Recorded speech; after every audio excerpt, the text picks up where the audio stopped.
Another command that is somewhat rarely used but comes in handy when we know it's there is the scale command. The reason we rarely use it is that we typically draw all of our objects at full scale so they're correct to begin with. But every now and then we've got to make something half as big as what it was or twice as big as what it was. And that's where the scale command comes in. Scale is right up here on the modify panel. If I type in an SC, that'll get me into scale also. I'll just pick it from here since I'm there.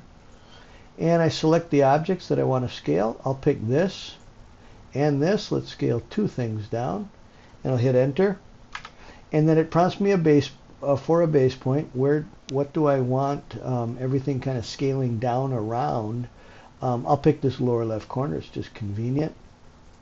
And it prompts me for a scale factor. Anything greater than 1 will make those objects bigger. Anything less than 1 will make those objects smaller.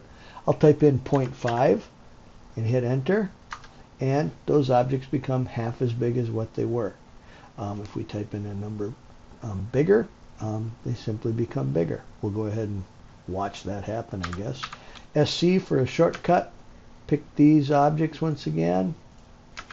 Pick this point once again, and let's make them 3 times bigger. And they're quite a bit bigger. We do have a copy option, just like we did with the rotate command.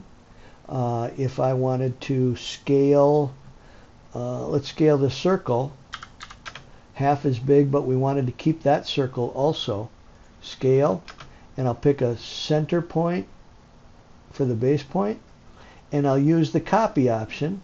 Let's hit the down arrow. We haven't done that much. I'll hit the down arrow and pick copy. Again, all sorts of different ways to get those different options. And I'll give it a scale factor of 0.5, and I end up with a circle that's half as big as what it was, and the original object also.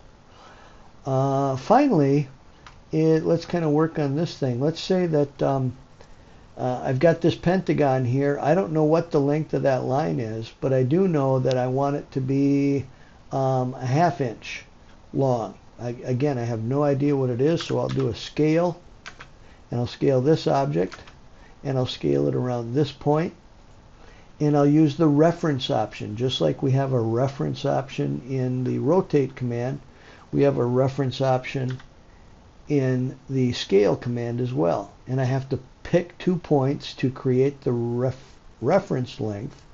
I want to refer to this length, and I want that to be 0.5. And now everything got scaled down, whatever that length was, to 0.5. And essentially, that's your scale command. Not much more to it.